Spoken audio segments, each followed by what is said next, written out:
Thanks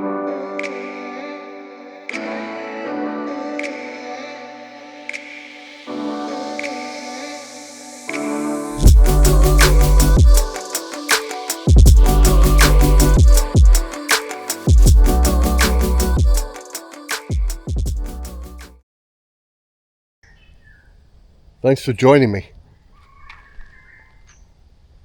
We are now at the Phrom Kiri site where we're building the house. This started about 2.5 months ago.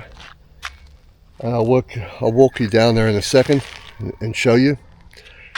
We're in the middle of rubber plantations, mangosteen farms, palm oil fields right behind us.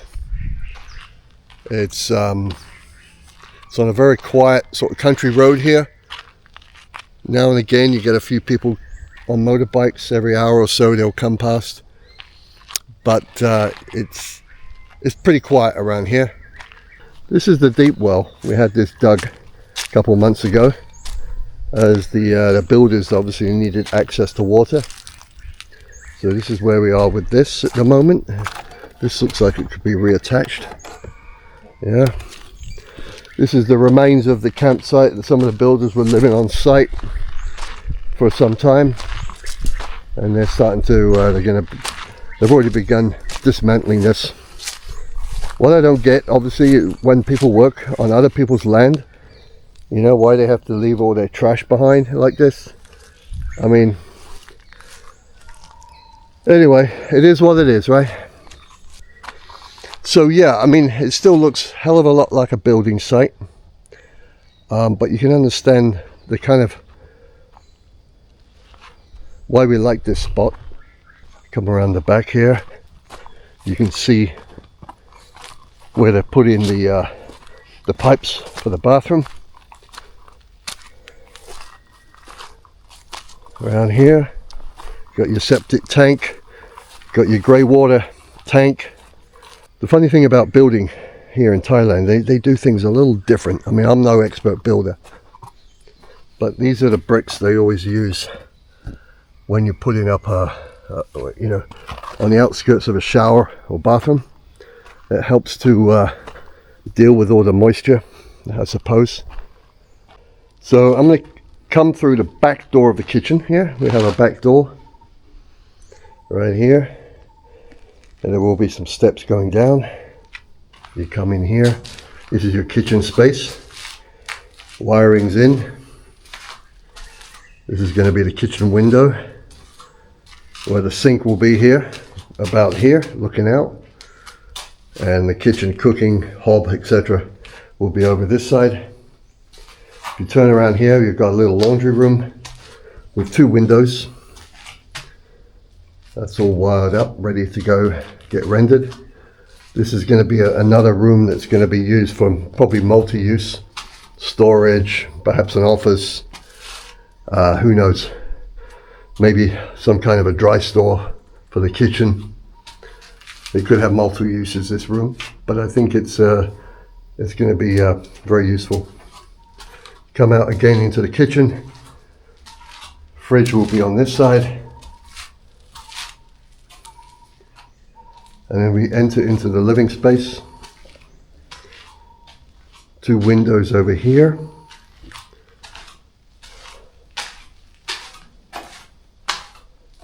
So from here you get great mountain views. You can just see through the trees.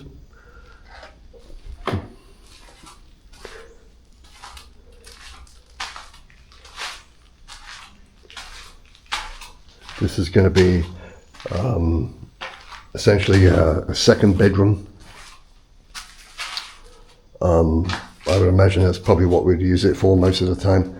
But I noticed this window gets the best breeze throughout the day. It comes through this window.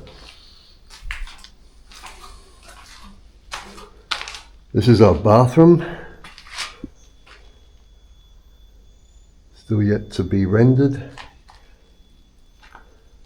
And here, this is something you're probably not going to see in many Thai houses, is a walk-in closet.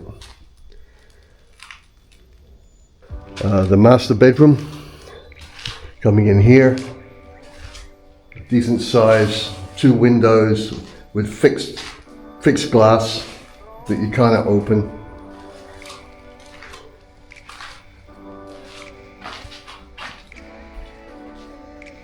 And you can see all the yellow piping where they're putting all the wiring. And actually, we're quite a fair way from the main road here. I mean, we're a good, 2 or 3 minute drive from the main road, and I can tell you we got internet access. They are going to hook us up with internet here, believe it or not. So that's a great relief, I can tell you, because we are a little bit far away from the civilization. So it'd be nice to have internet access out here.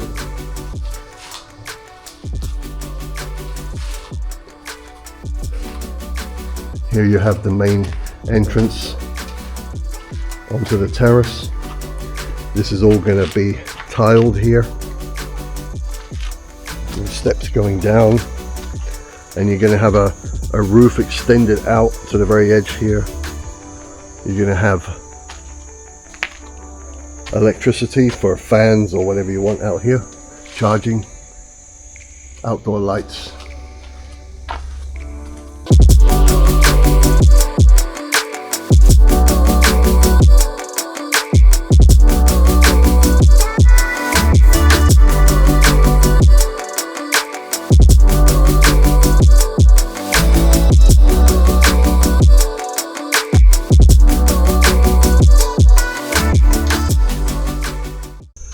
We're only a few minutes from Phrom Kiri, which is a decent sized town here. It has banks, it has shops, restaurants, not much nightlife of course, but but it has it has all the main amenities that you need. It has a hospital, there's even an airport 20 minutes away, Nakhon Sathomrat Airport. We sit right in the foothills of the Khao Luang National Park, and I can tell you, on a clear day when you stand here, it's impressive. You can see the peaks of the mountains. Right now, they're all covered by clouds. When we saw this site, we were actually inspecting a site that was just up the road here. And as we were returning, we saw another sign. Unexpectedly, we saw a sign, land for sale. So we called the guy up, negotiated. This land size in total is about just under 1.5 rai, I think, which is maybe 2/3 of an acre. So anyway, we negotiated a price for it. We bought it, and we knew we wanted to build on it, but we didn't know when. And we just didn't want the land to sit idle for too long, and because it was costing us money to have to keep getting all the grass cut and manage the land even though no one's on it. So we figured, well, let's just get it done, So we got a mortgage through the bank. So the interesting thing about doing mortgages here in Thailand is that the contractors, they have to work in stages, and they have to finish one stage before they can move on to the next. And when they finish one stage, the bank will come and inspect, all right? And that's what we're waiting for today. Actually, the bank's supposed to be coming today to do another inspection. And once the bank sees the build and sees what the builders have actually done, then they approve the next stage of the payment of the mortgage, which I think is kind of a safe way to do it. Because if you were handing over a large sum of money to a builder and he ran off with your money, what would you do? I think it's a safe way to do. If you negotiate a builder, a contractor, and you're building your own house, I would say the safest way to do it is negotiate with that builder and pay him in stages. So when he finishes this, he gets more money. Then when he finishes that stage, whether it be the walls or the electricity or the roof, then he gets more money. And little by little, it trickles along until the whole house is complete. And that's kind of the way the bank works. And I can tell you there's some horror stories in Thailand where people pay builders and they run off and the house is never finished. I'm sure it happens. But I would say that's probably, common sense wise, is probably the safest way to go if you're ever going to build a house in this country. We live in Koh Samui. I've lived on Koh Samui since, 12 years now. I've been on and off in Koh Samui. I first moved to Samui in 2013 for work. It's where I met my wife. And back then, you know, it was a pleasant island. So that's why we started to decide, well, you know, if we're not going to stay on Koh Samui forever, where are we going to go?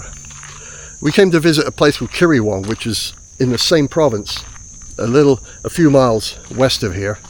It's a beautiful little town on the river. And we fell in love with this whole region. So we started to look for various sites in this area. We had seen maybe 4 or 5 until we found this one. And when we visited Phrom Kiri, we visited the site, and with the proximity to the, you know, the closeness to the national park, we thought, yeah, this must be it. This is the one. It just felt right, you know. So that's where we are at the moment. And I think the contractor's just pulling up now. He's going to have a meeting with us. So I'll check back in with you in a moment.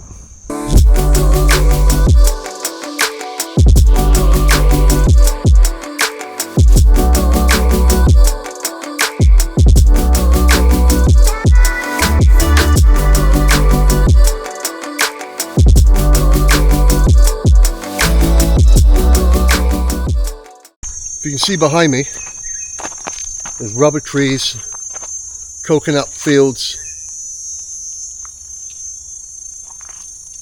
This place is, I mean, it's pretty awesome, I gotta be honest. If you like rural Thailand, if you like the real Thailand, you like the country, the ambience of the country.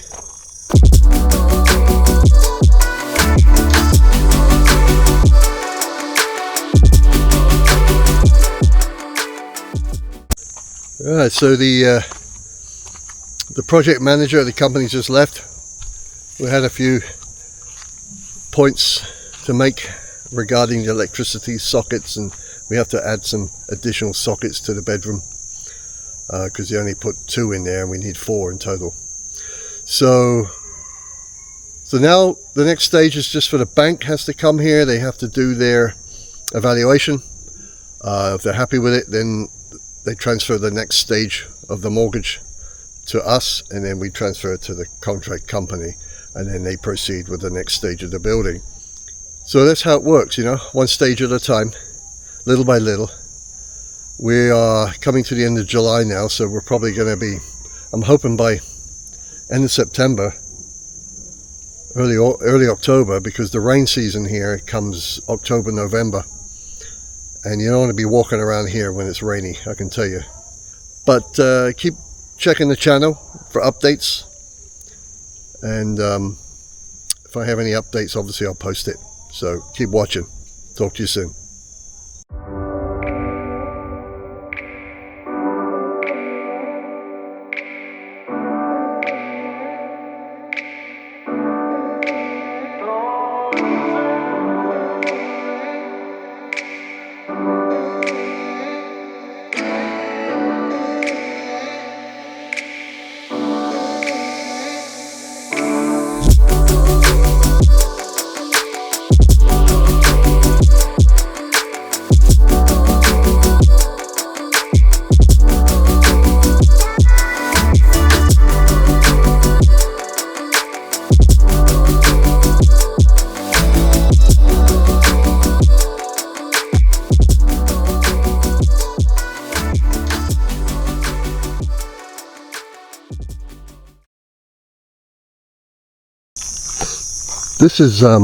This is the plot of land that we originally came to see. It was up this little road here, and it was actually further back, but you could only access it at the time by this road. And now you can see through, I don't know if you can see through the bushes there, but someone's cut away and they've put some plants down there or something.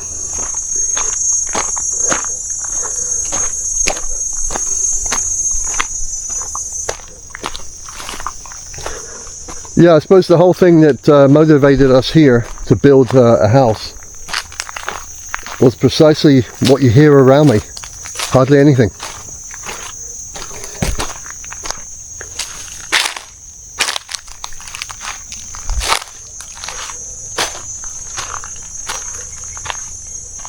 You know, this is a bit of the land that we came to see originally.